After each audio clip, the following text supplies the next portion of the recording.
welcome to you. We're very happy to have you. You are representing 3 very large private credit buyers and managers. Please have a seat. The biggest asset managers in the world who have already entered the space a long time ago and have all now global reach. So let me introduce to everyone who you are. Ed Cook, you are head of private markets strategy and capital markets in the zone EMEA at BlackRock. Matthew Harvey, you are executive manager, director, head of direct lending at PGIM Private Capital. Milan Stupar, you are co-head of regulatory capital and specialty finance at AXA IM. And last but not least, from Natixis CIB, who will be moderating this panel, Mathilde, Boyez, you are head of asset managers coverage for the zone EMEA at Natixis CIB. The floor is yours. Thank you. Thank you very much, Christina. So private credit was 200 billion 25 years ago, and we expect it to reach the 2.8 trillion in 2028. Of course, as you said, regulatory pressures, investors' demand continue to fuel this trend. Main drivers from the bank side is capital efficiency, client retention, I would say light balance sheet. On the private credit side, it's, I would say, accessing large flows. It's increasing visibility and also, I would say, scale operations. So all this has changed the relationship between banks and asset managers, alternative asset managers, and we are now in a new landscape. So maybe to start, it would be great if you could introduce what's your role, and also, I would say, tell us exactly what is private credit at BlackRock, PGIM, and AXA IM, because it could mean a lot of different things.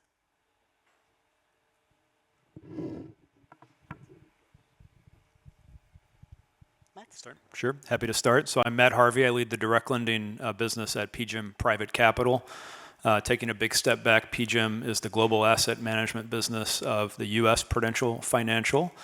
We very much have a credit heritage, run globally about $1.5 trillion of assets. Most of that is in some form of liquid or private credit, both corporate and real estate. With respect to our private capital business, we run about 110 billion of performing private credit up and down the quality spectrum. We do that for issuers in the US, Europe, and Australia. And with respect to direct lending, then finally drilling down to my area of focus, it's very much a mid-market focus. So what that means to us is 10 to 50 euros or dollars equivalent of EBITDA leverage loans within the direct lending strategy.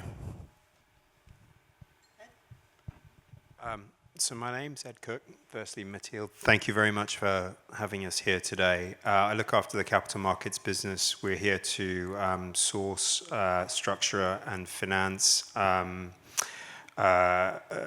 investment opportunities for a variety of different funds at BlackRock, from equity to credit, public to private, across the whole of corporate and sovereign risk. In terms of pro forma of, I guess, some pending transactions, the private credit compartment is probably about 300 billion in AUM, ranging from mid-market lending, venture lending, through to senior lending and unitranche lending, into junior capital solutions, and specialists in opportunistic finance. There's also a decent-sized asset finance business, which will obviously continue to grow as we see very strong secular tailwinds to that part of the market. So as I said, for us, it's very diversified. We're, on the one hand, a primary investor. We're also an investor in funds and building solutions for our wealth businesses. So our relationship is one of being a GP, but also being an LP as well. Yeah, so Milan Stupar, part of AXA IM alternative business. So in private credit, in addition to real assets and direct lending, we invest with banks on both SRT trades, so trades dealing with assets that remain on banks' balance sheets.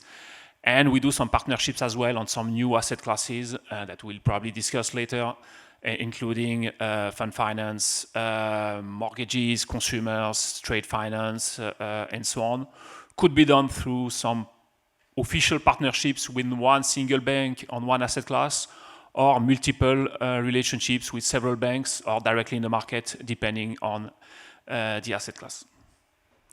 So going into this discussion that you started, do you think there are winners or losers? So can we say also that the relationship between bank and alternative asset managers started from a client discussion to a competition, now more collaboration?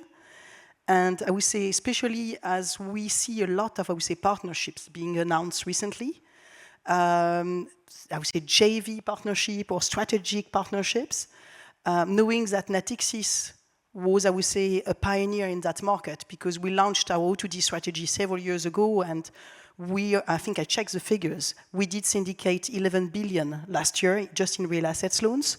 So how do you see this relationship between bank and alternative asset managers, and what do you think about this partnership? Is there some partnership which work and some which won't work? Milan, because you started the discussion. So first of all, winners and losers or partnerships. First of all, define winners and losers in that market between banks and asset managers is, I would say, not the right question, because practically we cannot win against banks if banks are really motivated and aggressive on some asset classes. So we have tried on some businesses, but banks do have access to cheap financing. If a business is efficient for the bank's balance sheet, insurance companies or asset managers usually cannot really compete with banks. So that is still our conclusion. So we need to partner somehow on banks, or to know what are the businesses that banks are not doing anymore because it's not efficient in terms of capital or for any other reason, or that can do but with some limits. And this is where we can partner with banks somehow through official partnerships or through syndicated processes, again, depending on the asset class and so on. But in order to have an appetite on our side, not all the asset classes are, I would say, efficient or profitable businesses for asset managers or real money investors. Sometimes you have some businesses where banks do have some constraints, but because of our own, as an insurance company or institutional investor, because of our own constraints, or just in terms of risk-return profile, it doesn't fit with an appetite of an LP, we cannot really deploy sizable amounts with banks, even if there is an appetite on the bank side. So all in all, at the end, we need to partner on some asset classes where on the bank side, they can deploy, but with some constraints, keeping an element of interest with investors.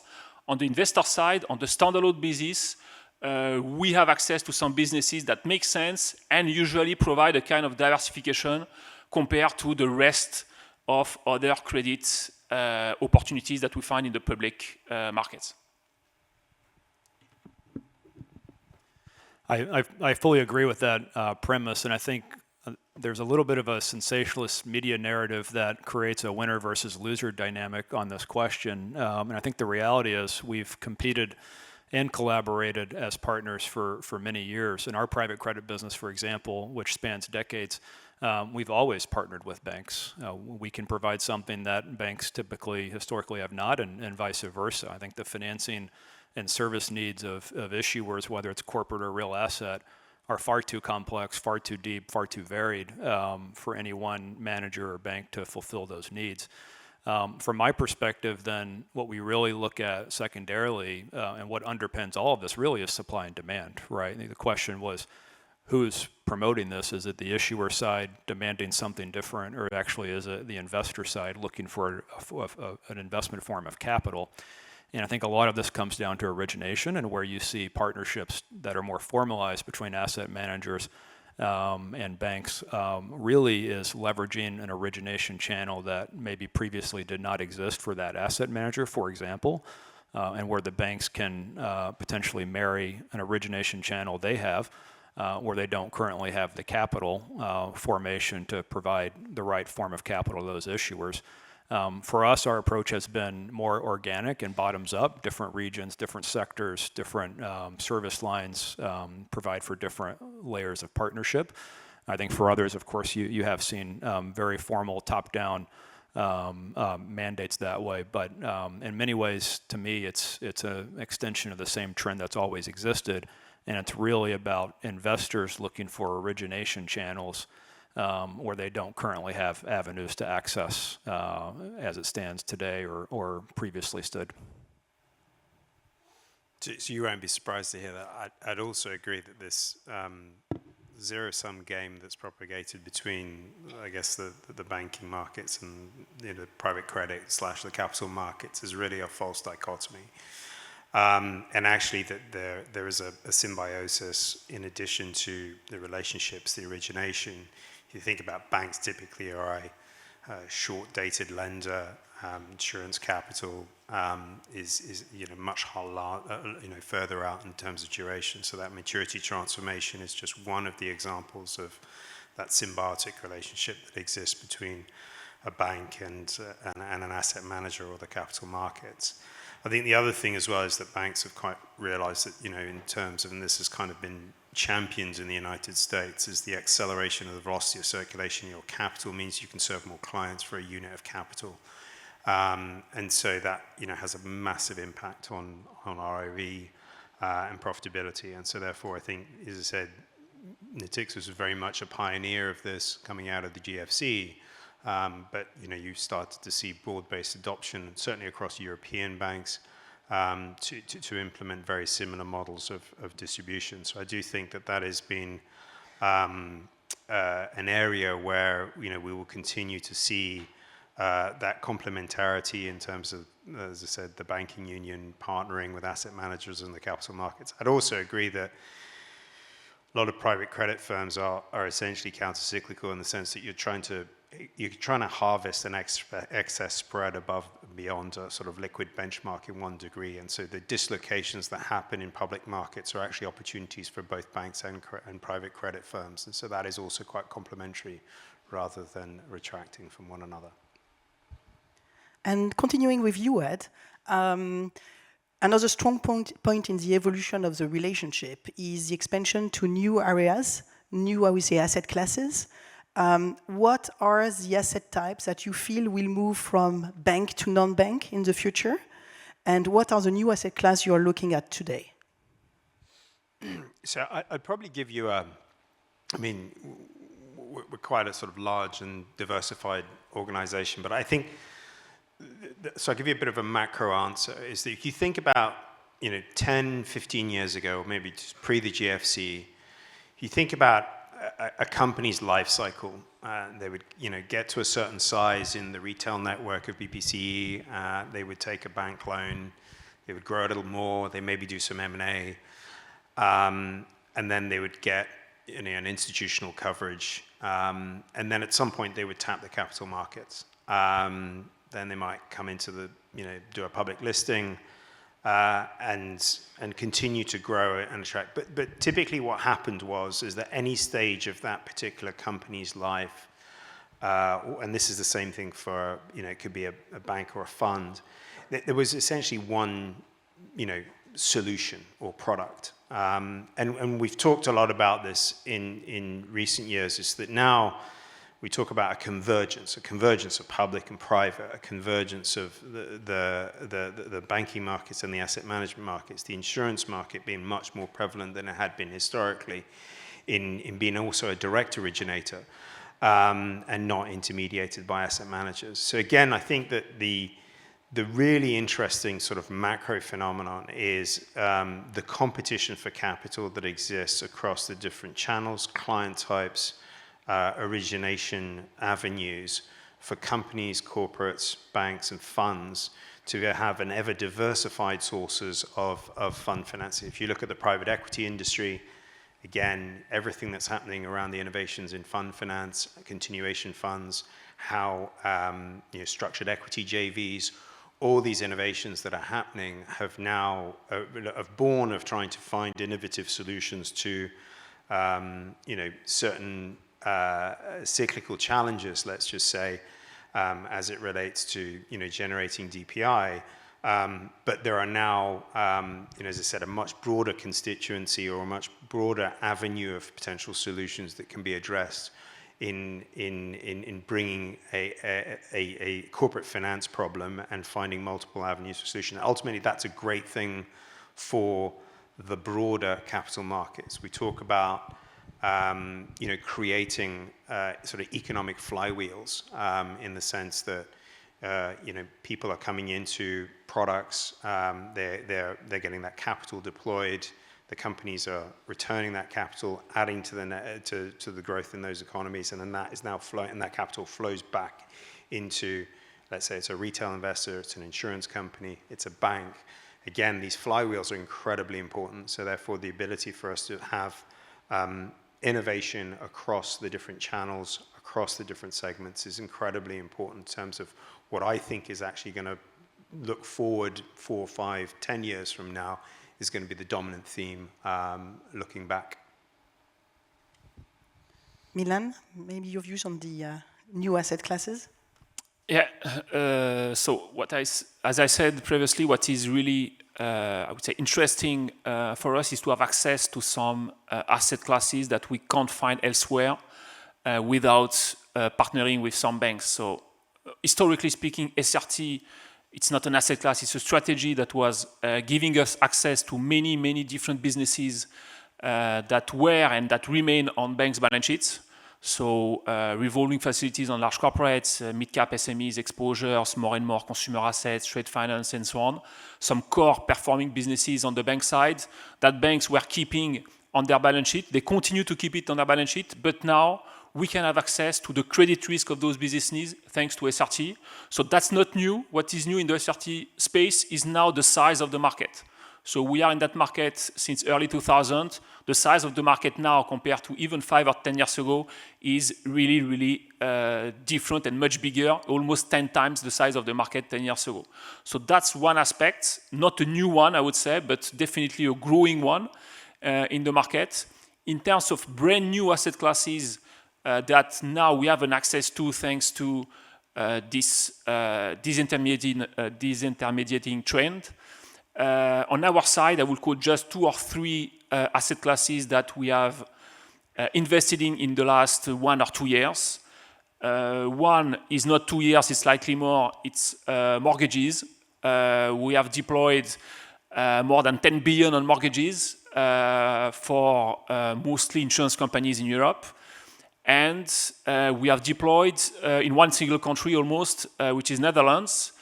Why actually? Because in that country, so we are dealing with a core performing, very high quality asset class, very diversified one, with some constraints in that market in Netherlands, and with local originators willing to find some solutions outside of the local banking system. And on our side, why was it interesting? Because it's a diversifying opportunity. It's a long duration play, so for insurance companies and some pension funds, it might fit pretty well asset liability management. And the pricing on the standalone basis was attractive because in contrary to some other countries, especially in France, which is the worst example, where the mortgage business is, I would say, not really appealing for an investor, even for banks, it's not really, but banks use it as a product to have more clients and to make some money elsewhere. So in Netherlands, it's not the case. So that's why finally, again, we have deployed more than 10 billion on Dutch mortgages over the last years and almost 0 on French mortgages and other mortgage portfolios.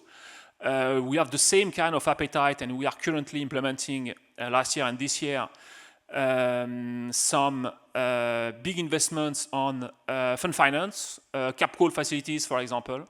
Again, it's not a new asset class. That's an asset class so far which was mostly or only on banks' balance sheets. And now, thanks to various constraints and reasons, the first one being the size of that market and the size of some facilities toward very big GPs, there is an opportunity for non-banks to partner with banks or to invest in this product. Why does it make sense for asset managers and investors? It provides a lot of diversification. That's a product which is finally linked to an LP credit, a diversified LP credit risk profile, which is not the kind of risk that we have usually in our funds or mandates. The pricing is pretty attractive, and now more and more there is a possibility to have an external rating on that, which is one of the key criteria to have an asset class moving from the bank's balance sheets to other investors. Last but not least, I would quote the consumer asset class, again something which is for a while on banks' balance sheets, and now with some banks we found solutions to partner and to co-originate with banks some consumer portfolios that make sense on the standalone basis. Thank you. Maybe moving now to the financing side. The relationship has also evolved towards banks playing an active role financing private credit funds. And so providing leverage, providing warehouse, and arranging, I would say, public exit. Maybe we start with you, Matt. As a direct lender, how do you use bank? Is it key for you, and is there any risk? Happy to address that. Maybe to start, I'd like to actually pick up on the prior theme. I think there's a distinction between creation of new assets and creation of new structures that allow those assets to be distributed in different places. And I take the broad ABS market, credit card receivables, auto loans, these things have been syndicated and distributed in securitized format for many years, of course. No different than corporate loans, the ratings being stripped in some cases, and now they're put into private product. And then if you can put a structure around that and sell a tranche at publics plus some relative spread premium, that becomes very attractive to certain types of investors. So that, I think, really what creates the amplifying effect on all of this. With respect to banks and the financing side and private credit managers, for sure, it's a symbiotic relationship, and this is where again, there's a very positive coexistence where as the asset management side of private credit grows, so does the financing and the services and all the various products that go with that. And for us and for most of the industry, it started quite simply as traditional asset-based leveraged lines on commingled funds. But now, of course, you have warehouse CLO financing, you have repo facilities, you have NAV financing, you have development of products that have gained maturity in places like the US now happening in Europe and Asia, and that's the Euro CLO market that for mid-market credit is starting to develop. Of course, you have private wealth product that's going to bring financing and distribution needs. So to me, there's a whole host of sort of opportunities, and the banks are integral to that because, again, either from an initial warehousing and financing standpoint or ultimately a distribution standpoint, I think asset managers heavily rely on both, and certainly we do, and we've had great partnership with Natixis in that respect. Ed, can you share your? Yeah, so we're a prolific user of balance sheet. In the conventional forms, obviously CLOs and back leverage on individual assets across, as I said, both public and private strategies actually. But I think the most interesting development for us in terms of where partnerships with the folks like Natixis is going is that actually we're going upstream into our client channels product design. So if you think about fully funded evergreen funds, going into the wealth segment, the innovative financing or / warehousing structures that we need to put in place for those. Doing a lot of work, if you see across a number of markets across Europe, there's big transformations in the pensions landscape. You mentioned the Netherlands as a pretty good example of where we're seeing some pretty seismic change, and I think that in some of these sort of outsourced solutions, they're all going to be needing bank balance sheet risk, and people have a deep understanding of asset liability matching and the accounting treatments or the varying accounting treatments that you might have across different regimes. So again, I think that is going to be an area of future growth, which is small today, but it's going to be very, very much more, I think, the mainstream of what we'll be talking about in the next few years. Thank you. I'd like also to discuss, I would say, the differences between US and Europe. Of course, US is 80% disintermediated when we talk about residential and corporate versus something like 30% in Europe. US is also has, I would say, much more retail investors than we have in Europe. And of course, in Europe, I would say the banking market is more fragmented. So this may explain the situation. Can you share with us, what do you feel about the difference between these two ecosystems? Do you feel there is two ecosystems? What do you feel about this difference? And where do you feel we should invest, in US or in Europe in private credit? So there's a lot of questions in my question. Milan, do you want to start? Yeah, a lot of questions and not easy questions. So first of all, US versus Europe. First, if I start with the macro view and so on, as of today, it seems to be a consensus that the place to invest is Europe and definitely not the US. But 1 year ago, it was almost totally the opposite. So US was the place to be and Europe was a nightmare. I think probably the truth is somewhere in the middle. I'm not that pessimistic regarding the US, and I'm not that optimistic regarding Europe with all the political potential issues and so on and so on. So that's one aspect on macro. I think your question was more regarding the overall landscape regarding investment in private credit, disintermediation, and the way it works in the US and Europe. For most of the asset classes, it's true that the US are leading the way.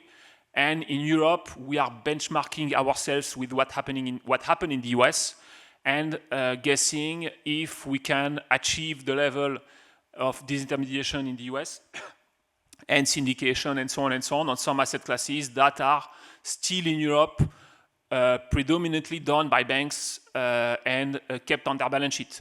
That's true for most of the asset classes, but we still have some exceptions where it's almost the opposite. SRT is a famous one, I would say, because that's a strategy, a kind of asset class where actually it's the opposite. So that's the Europe is leading the way by far versus the US. So that market appeared 25 years ago in Europe. As of today, almost all top European banks are doing SRT trades for a while and through regular programs, more and more. While in the US, although we were doing few SRT trades in the US 15 years ago, the market really started 2 or 3 years ago, or restarted 2 or 3 years ago. And now this market in the US plus Canada, let's say, represents, 20-25% of the overall market, the rest being in Europe. So by far, the Europe is more advanced versus the US. And the benchmark is really Europe. So the US are benchmarked versus Europe in terms of the way the market works, the way the banks are issuing those trades, the way those trades are underwritten by investors and so on. And it's interesting to see as well in that specific market the differences we see in terms of market and the way investors are approaching those transactions.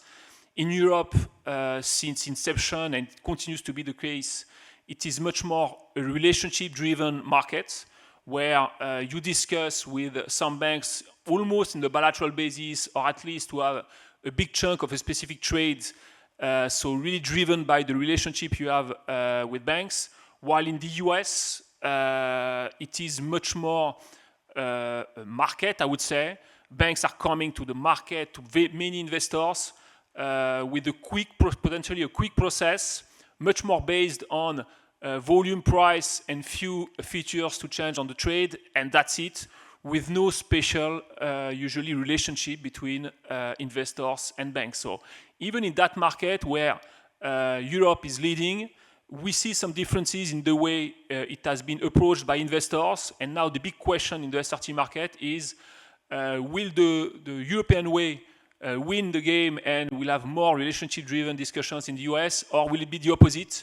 Despite the fact that in the US it is a more recent market, maybe even in Europe we'll start being more and more transaction-driven in our discussions in the SRT space rather than relationship-driven. Matt?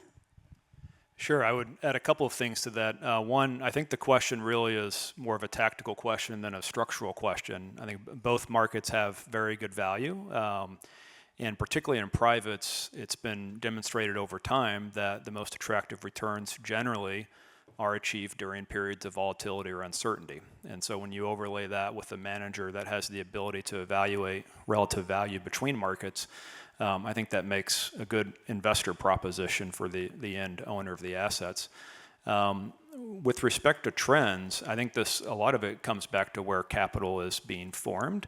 And I think one of the reasons why the U.S. has had this so-called disintermediation at a greater pace than perhaps Europe, putting aside it's a more homogeneous market generally, I think is just the take-up of institutional capital. But if you believe everything we said earlier in this panel about the forms of capital developing in a similar way across Europe, whether it's structured credit investors and insurance companies or it's development of retail, there will be more demand for those assets, and I think issuers generally demand alternatives, and so that means over time, hopefully supply is going to be growing.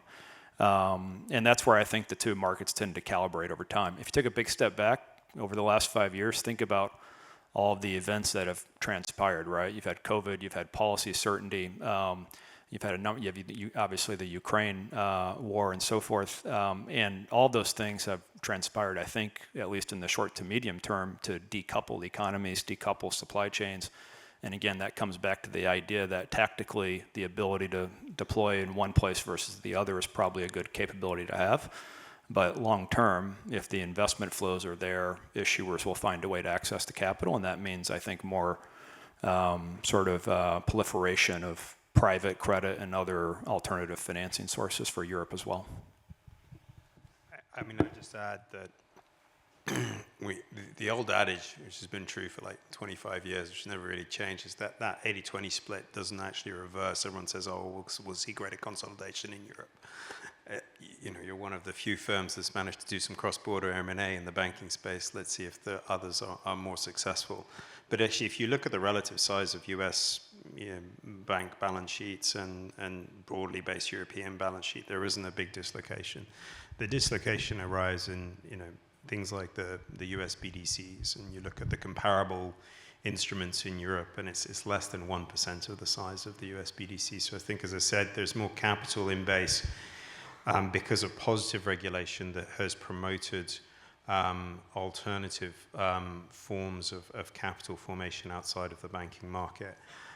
Again, that's not a statement to say it's versus the banking market. It's complementary, and you can see that in effect in how intermediation in the US happens, and also enables certain banks to focus on certain parts of the market which they believe to be, whether it's a regional focus, whether it's a specific segment, an area of expertise. The other thing as well is that we have this perennial issue in Europe where the output of the European Union is basically more legislation and regulation. And actually, in things like securitization, what we should be doing is moving that back. We're hopeful that you will see an equalization of bank capital treatment and further sort of more, I would say, market-friendly regulation around things like the securitization market, which help this risk intermediation. And as a result of that inefficiency, that is why you have seen in Europe things like SRTs and some of these other alternative products alternative solutions become much more challenging. The point on homogeneity is an obvious one, right? It's one, jurisdiction by and large. In Europe, it's very fragmented. The judicial system is as we know, extremely fragmented. Thanks very much, Ed, Matt, and Milan. We kept a few minutes for Q&A. And Christina, if you want to... I think we can give a great round of applause already for our speakers. Do we have any questions in the room? Any questions? Yeah, please. The microphone is coming. Don't hesitate to bring it very close. Thank you very much, everyone. Just a quick question on the public and private market conversions. You mentioned it very briefly. I would like to hear your views on whether do you see this happening anytime soon, and what do you think about this opportunity that it could bring in terms of liquidity and how it would change the market? Thank you. So I think Could you bring it's unambiguously, I think, a good thing for when you speak to issuers, and I think we have seen it happen, as early as, you look at the leveraged loan volumes that are being repriced from private credit lenders that happened during COVID is a perfect example. So your point is that, this was what I was saying, is that banks and actually private credit firms are actually somewhat counter-cyclical in the sense that they will look for dislocations in markets to deploy capital. And so historically, we had seen things like M&A volumes be very correlated to the availability of capital, not only from a bank's perspective, but also from the capital markets being open. And so in Europe, the US is more efficient in terms of the windows opening and closing in shorter time periods, but you do see that interplay, as I said, between public high yield and leveraged loan markets. I think the other thing as well that is very apparent is, the strengths of a private solution is that it can be more tailored to a particular issuer's needs or a particular bank's requirements. Again, that will give a premium for that complexity above and beyond the illiquidity. And so it might be a better corporate finance solution that might not be available in a regular way bond market. So we see, again, a convergence of, in the investment grade space.